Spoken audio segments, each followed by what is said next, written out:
When the group from Calvary and I were in Ghana, West Africa, this past June, we had finished working in a village, and it was so fulfilling and really, really fun.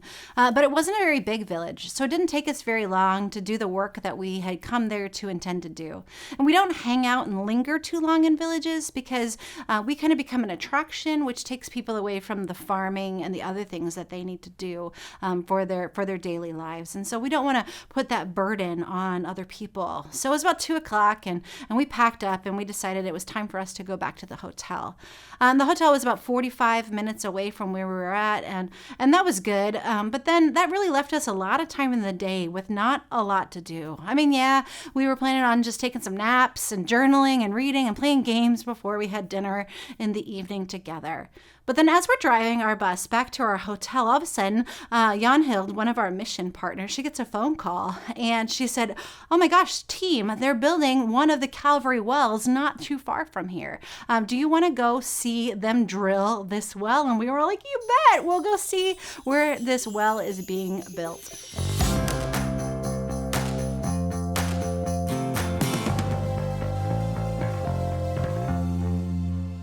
Okay, so we turned our bus around and we went to the site where this well was being dug, and it was awesome.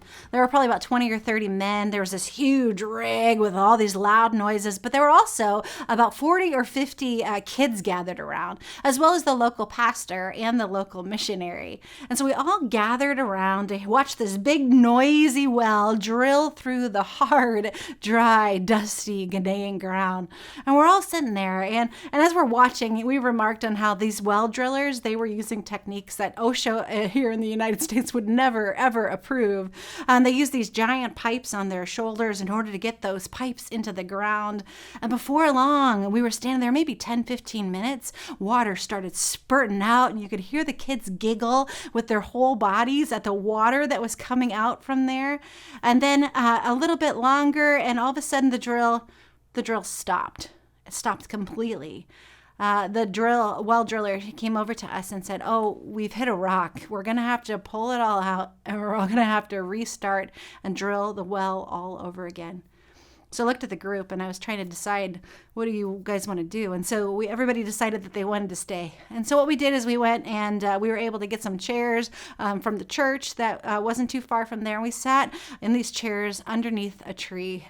And as we were gathered there, the kids there, they were attracted to us because we were different. So they came over and they held our hands and they kind of played with our hair a little bit out of curiosity. We smiled and we sang songs with them. My son Sawyer went and played soccer with some kids in a field. And as we're sitting there for a while, Julie Anderson, our caring minister here at Calvary, she looks over at me and she says to me this thing that I'll never forget. She said, "I can't remember the last time I just let a day unfold. Like I just let a day do what the day was gonna do." And I looked at Julie and I thought, oh, me too. Me too. You see, the day, it just curated itself instead of me curating the day, instead of me scheduling and working the schedule of the day. My friends, it reminded me that in our culture, we are overscheduled, overcommitted, and overstressed, aren't we? Even if it's not a day full of appointments and meetings, we still have all these ideas, all these things in our heads that we want to accomplish and get done in a day. And I don't know about you, but I am over it. But I don't always know what to do about it. You see, I think behind all this overscheduling, overcommitting, overstress, there's actually something there. I think it's fear. Author Sandra Stanley, she suggests that there are 4 fears that we are experiencing when we are overdoing our lives. The first one is the fear of missing out. We get FOMO. We decide that if we don't go for that girls' night, then maybe we'll be judged. Or if we don't make that hockey parent planning meeting, or if we don't show up for Kiwanis on a particular given night, that we're going to miss out. That there's going to be some inside information or some joke that they'll have that we're not going to be part of if I don't know something. And so what we end up doing is that we overschedule ourselves. And the second fear she suggests is the fear of not mattering. You see, we all want our lives to have some purpose. We all want our lives to be significant. And so for so many of us, if we're not performing or proving ourselves all the time, we start to think that we are insignificant, that we don't have purpose. So we overcommit to quench our fear of not mattering. The third is the fear of falling behind.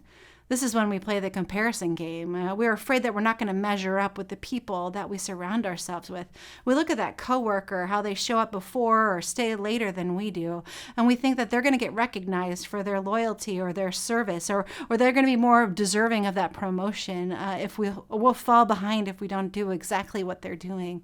Or we look at our friends' kids and we fear that if we took a step back in sports that our kids won't be competitive enough to be able to go and do those sports. Or we start them ridiculously early in gymnastics or music lessons when they're just 2 years old. Or we look at our neighbor and we see their new boat and we have this fear of falling behind. And so we go and we leverage our finances in order that we can get a boat, in order to just have to keep working all the time to pay for this thing that we can't afford in the first place. The third fear is the fear of falling behind. And the last one really resonates with me that she suggests is the fear of disappointing others. Now, we don't want to let others down in our lives, so we exhaust ourselves trying to take care of what they need. Now, this is well illustrated in a story in the Bible, in the book of Luke. This is the story that we all know. It goes like this. It says, as Jesus and his disciples were on their way, he came to a village named Bethany, and there was a woman named Martha who opened her home to him. She had a sister called Mary who sat at the Lord's feet listening to what he said. But Martha was distracted. She was distracted by all the preparations that had to be made. And she came to Jesus and she asked Jesus, she said, Lord, do you care that my sister has left me to do all the work by myself? Tell her to help me. You see, Martha's so worried about disappointing others. She's so distracted in trying to host Jesus that she misses Jesus. Martha, Martha, Jesus answered, you are worried and upset about many things, but only a few things are needed, or exactly only one. And Mary has chosen what is better, and it's not going to be taken away from her. It's just Jesus. So what if today you kind of looked at your fears on why you're overscheduled, overcommitted, and overstressed? If you looked at your fears and you instead put those fears aside and started living in faith that God can curate the steps of your day with surprises and gaps and spaces. You can come and you're worthy of coming and resting in the love of God, that God's going to take care of that thing that you're worried about, that you're stressing over. What if today you let God direct your steps and say that you're up for the distractions, you're up for the surprises, you're up for the nap and the rest, whatever needs to come. Friends, I want you to breathe because God's got you every step of the way. So live your day in love instead of in fear.